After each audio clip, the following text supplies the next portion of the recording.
কোথাও রাজ্য সড়কে ধস, কোথাও একতলা জলে ডুবে, তাই দোতলায় থাকা খাওয়া ডিভিসির ছাড়া জলে এভাবেই ভাসছে হুগলির বিস্তীর্ণ এলাকা।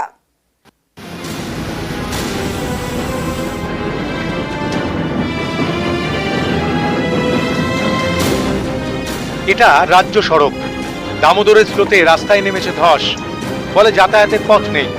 আরামবাগ এবং বর্ধমানের মধ্যে যোগাযোগ বিচ্ছিন্ন। আরামবাগের বালিয়া মলয়পুর কার্যত বিচ্ছিন্ন হয়ে গেছে। প্লাবনের জলে রাস্তার প্রায় 50 ফুটের মতো অংশ ধুয়ে চলে গেছে জলের সাথেই, আর যার জেরে বন্ধ হয়ে গেছে যান চলাচল। কবে সারাই হবে রাস্তা তার অপেক্ষায় গ্রামবাসীরা, কারণ এই রাস্তা তৈরি না হলে এখান থেকে বর্ধমান তারকেশ্বর যাওয়ার যে যান চলাচল ব্যবস্থা তা পুরোপুরি কার্যত বন্ধ হয়ে গেছে। টানা কয়েকদিন নিম্নচাপের বৃষ্টি, নদীগুলি ফুলে ফেঁপেই ছিল। তার উপরে ডিভিসির ছাড়া জলে বিপত্তি। হুগলির বিস্তীর্ণ এলাকা প্লাবিত। সব থেকে বেশি ক্ষতিগ্রস্ত খানাকুলের বন্দর এলাকা।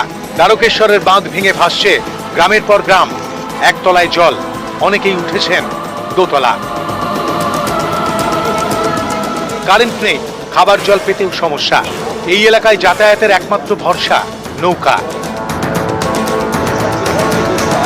কি অবস্থায় আছেন? বাড়ি তো সব ডুবে গেছে। হ্যাঁ, এখন আছেন কোথায়? এখন সেই তক্তপোষের উপরে রয়েছে, এখন তাতে উঁচু করে তুলে দিয়ে তার উপরে রয়েছি। জল ফল জল ঘরের ভিতরে একদম। খাবার জল টল কিছু খাবার জল ফল খুব অসুবিধে। কারেন্ট ফ্যান নেই? না, কারেন্ট নেই। খাওয়া দাওয়া এমনি খাওয়া দাওয়া তো একবার যা করে রান্না করেছি। খানাকুলের কাছাড়পাড়া প্রাইমারি স্কুল, এখানে খোলা হয়েছে ত্রাণ শিবির। মজুত করা হয়েছে খাবারও। খাবারের খোঁজে ত্রাণ শিবিরে হনুমানের দল। হুগলির বলাগড়, এখানে ফুঁসছে গঙ্গা। পাড় ছাপিয়ে জল ঢুকেছে জিরাটের চর খয়রামারি এলাকায়। ভেঙেছে রাস্তা, ভাসছে গ্রাম। বাসিন্দাদের সরানো হয়েছে ত্রাণ শিবিরে। ডিভিসির জলে তারকেশ্বরে বিপদ। তারকেশ্বরের জলে ভাসছে একের পর এক গ্রাম, ভাসছে চাষের জমি। চিন্তায় কৃষকরা। এই জল নিকিশি হতে প্রায় 4-5 দিন যাবে, আর 4-5 দিন গেলে আপনার ধরুন এই ধান থাকাও খুব মুশকিল। এবার এই ধানে জল পাওয়া মানে পচে যাবে বেশিটা। নিউজ 18 বাংলা।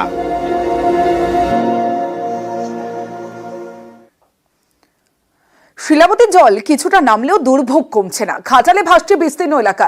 প্লাবিত এলাকায় ত্রাণ বিলি প্রশাসনের।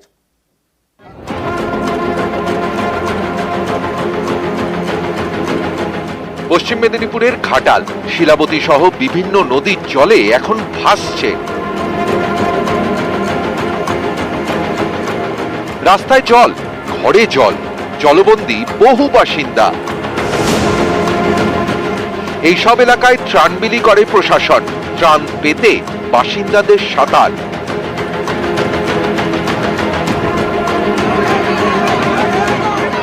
অসুবিধা ওই জলের, কারেন্টের, এগুলোই অসুবিধা হচ্ছে। পাচ্ছেন? হ্যাঁ, ওই যে ওদের মোটরে সরকারি ইয়ে পাচ্ছেন, ত্রাণ পাচ্ছেন? হ্যাঁ। কি কি পেলেন আজকে? কি কি পেলেন আজকে? তো চিড়ে, বিস্কুট, জল। কোথাও নৌকা, কোথাও স্পিড বোটে চেপে ত্রাণ বিলি করা হয়। দেওয়া হয় শুকনো খাবার, ওষুধ, জল। কিছু কিছু জায়গায় যে কাঁচা বাড়ি আছে সেখান থেকে লোকজনকে শিফট করা হয়েছে। আমাদের যে জলের চাহিদা একটু বেশি আছে, মোবাইল ট্রিটমেন্ট ইউনিটস আছে, এখন ফাংশনাল আছে, যার পার ডে ক্যাপাসিটি আছে প্রায় 2.5 লাখ পাউচেস। সেটা আমি ডিস্ট্রিবিউট করছি, যেখান থেকে মানুষ যে আছে ফ্রি জল পেতে পারে।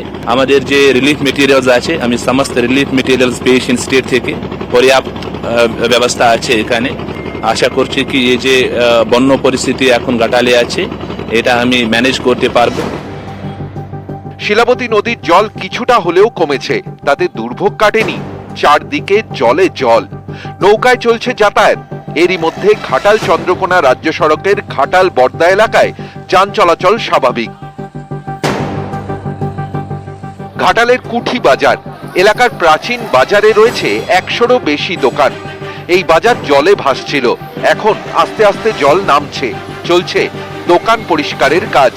সামনেই পুজো, বিক্রি বাটা নিয়ে চিন্তায় ব্যবসায়ীরা।